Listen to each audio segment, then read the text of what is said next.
Buffy the Eggbound Hen, a story of uncommon survival.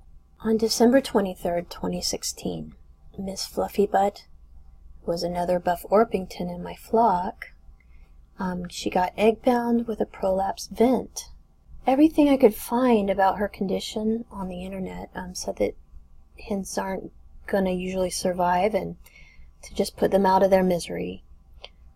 Unfortunately, we thought she was a goner, even though once the bound eggs were sliced out of the fleshy membranes, then she started to look brighter, and she relaxed, and she seemed to be doing better. On Christmas Eve, her vent looked absolutely ghastly, so we decided that we better call Miss Fluffybutt. And I'll never forget the look of what I would call bewilderment and shock in her sweet eyes when we took her life. And it told me that she was doing fine, and we should have just given her a chance. And that look still haunts me when I remember it. So rest in peace, Miss Fluffybutt. Never again. On January 4th, we moved, and we brought our 19 chickens with us.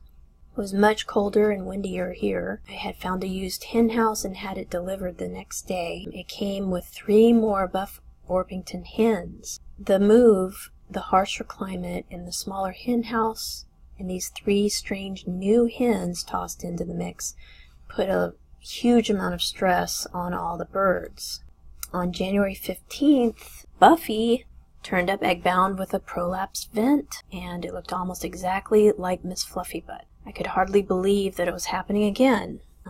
But, it felt like God was handing me a do-over, so I kind of was happy about that. Okay, just as a forewarning, if you've got queasy stomach while you're eating, or if you're a child who's not used to seeing gross stuff like blood and guts, then you might not want to watch the rest of this. Okay, so here it is. As you can see, it looks like she pushed her guts out of her bottom.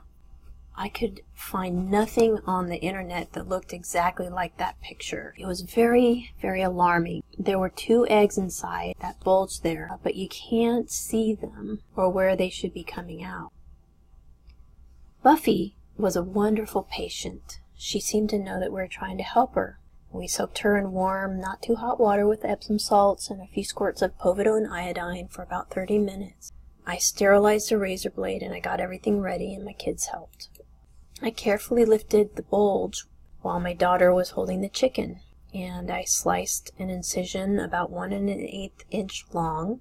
I started off with, it was smaller, maybe 1/2 inch, and I kept having to make it a little bit longer till I could get the egg through. I chose a spot that didn't look like it had any blood or veins in the area, and Buffy didn't even seem to feel it.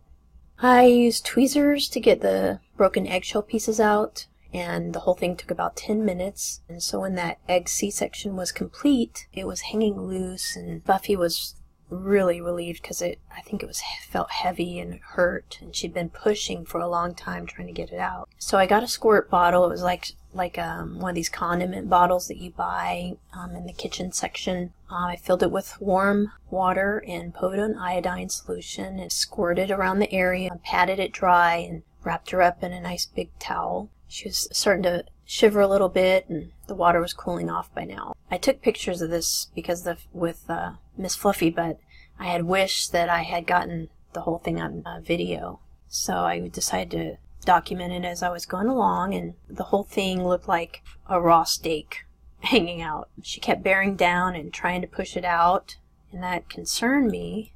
And then there was poop and white stuff was oozing out at the upper right hand edge. So I was concerned about there being an infection. So I gently dabbed it as dry as possible with a clean dry paper towel, as you can see. And it was already looking a lot better a little while later. So you can see this is how Miss Fluffybutt had looked too. So I'm sure that she would have pulled through. Anyway, I squirted triple antibiotic ointment all over it. Not the cream, but the ointment. They say that you shouldn't use the kind with a painkiller in there. I had used some coconut oil a few days later, and I kind of like that. You can melt it and pour it on there. So this is just right after the bath. I smeared the ointment all over the area. And then I swaddled her in a dry towel and held her for about an hour. She relaxed and fell asleep a few times, and Then later she was drinking plenty of water and she wanted to eat. I gave her a little bit of food, but not too much. She also had frostbite on her comb because it's so cold. Some of them got some pretty bad frostbite. Anyway, about an hour later, I used the blow dryer and got her nice and dry, and she really seemed to like the warm air. And then I put her into a pet carrier crate with absorbent puppy pads in the bottom and towels. I kept her in the warm laundry room. The whole operation from start to finish took about 4.5 hours of our time. I could probably do it a lot faster now since I've been through it, but looking back, I think that because of the really frigid cold, she might have become eggbound because of dehydration and stress and her young age. She had just started laying eggs. She's pretty young. So I found a large heated dog bowl. It holds up 1.5 gallons of water, and always made sure that there's plenty of fresh, clean drinking water available for the chickens all the time during the freezing weather. And I haven't had another eggbound case since. And this winter, 2018, I am still using that heated dog bowl, and it's been great. I keep it in their new hen house, and there's always water available. I change it out every day, and no one's even been sick, so it's been a pretty good winter so far. And it's been cold. There have been some really cold days where I've kept them inside the hen house the whole day and night. Anyway, so the next morning, Buffy was perky. She was ready to eat and stretch. She wanted to come out. She was looking for breakfast. We started her out on bread, and she drank plenty of water. Gave her a little. We didn't give her too much to eat because I was afraid she might try to lay another egg. But she was oozing waste out of her bum overnight, and she was pretty smelly. It was pretty gross. But I kept checking her vent. I put more triple antibiotic ointment on. We give her, small snacks, plenty of water.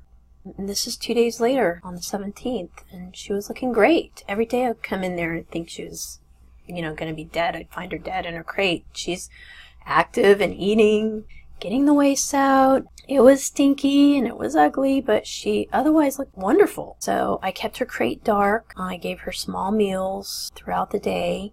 I didn't want the light to stimulate egg production till she was healed up. I didn't know even if that was possible, but I was giving it a chance.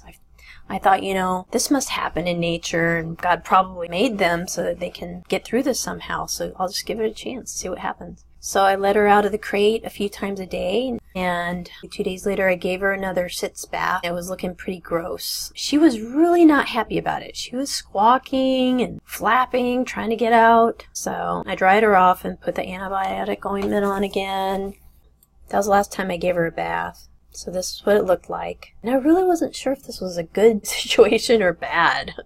It looked smaller, and she was hanging in there. She was being a trooper. I did pray that she would heal. Kept her crate clean, kept giving her food and water. I'm just going to wait and see. On Saturday, January 21st, she was still doing great.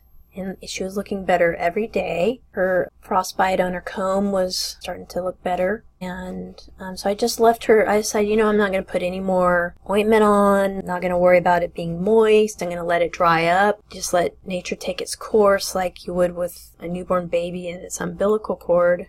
Kept thinking I would find her dead in the morning, every single morning. But instead she'd be sitting there, looking out, wanting food and water. Waste were coming out. It was coming out, moving the waste through, and she was eating. It looked pretty awful and smelled pretty stinky, but she was still alive, and she seemed fine. She was looking great, and she hadn't laid any eggs.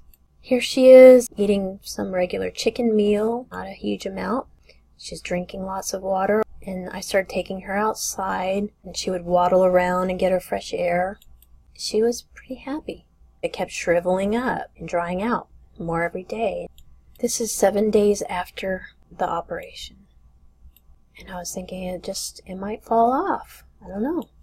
And it did. I couldn't believe it. It was January 25th, 10 days after. The vent plug detached and it just fell off. I found it in the bottom of her crate. And she was dripping this milky fluid a lot. It was soaking the absorbent pad in her crate. But it didn't seem to bother her. Later on, the vent looked really red and raw, but she didn't seem to be in any kind of distress at all. Moist fluids and goo were draining throughout the day, and she really wanted to stay in her crate and rest. She wasn't very active. She didn't look sick or anything. There's a picture of her that day. Same day, look, in the evening, her vent's starting to close. It was swollen, but all the red raw stuff receded. Dude, look how pretty that. Who would ever look at a chicken vent and be like, oh, what a wonderful looking chicken vent? But I was looking at her vent going, wow, that looks good. So it had closed up by 8 p.m. Here it is. I couldn't believe it. It's, I mean, really astounding to think that, you know, an egg-bound hen, everyone says you've got to kill them. They won't survive it. Here's proof, okay? If you give them a chance, they can make it. They'll heal. They'll regenerate the tissues, and she was fully recovered on February 1st. So it's a year later now, February 3rd. She is still laying eggs. At this point, she hadn't laid any eggs, which is great, because that means that her body told her to heal first and didn't produce any eggs for 10 days. Yeah, and so I was really, really happy. It just looks great. I started taking her outdoors more, and I would watch her with a flock, because the other hens hadn't seen her in 2 weeks, and they can be brutal, so I'd watch her, but I took her and let her spend the night with the others, and when I came out in the morning, she had done fine. The rooster was looking out for her and protecting her. On March 17th, over a month later, she was looking like a brand new hen. She had successfully rejoined the flock. She's cuddling with the rooster here. February 27th, 2017, that was last year. It was 42 days after turned up Eggbound. I found out that she had laid an egg in the chicken house. I think she had been laying them earlier than that, but I absolutely saw her lay an egg. It was little, smaller than the others, and it was a pretty little cream-colored, peachy white, but she laid an egg. I couldn't believe it. So here she is, July 6th, 2017, looking just as healthy and beautiful as ever. Here's a picture of her small cream-colored egg. They still are kind of small. They're fine. It's just as good as the others. You can still see where her feathers were trimmed back here. This was dedicated to Miss Fluffy Butt. The end. Thanks for watching.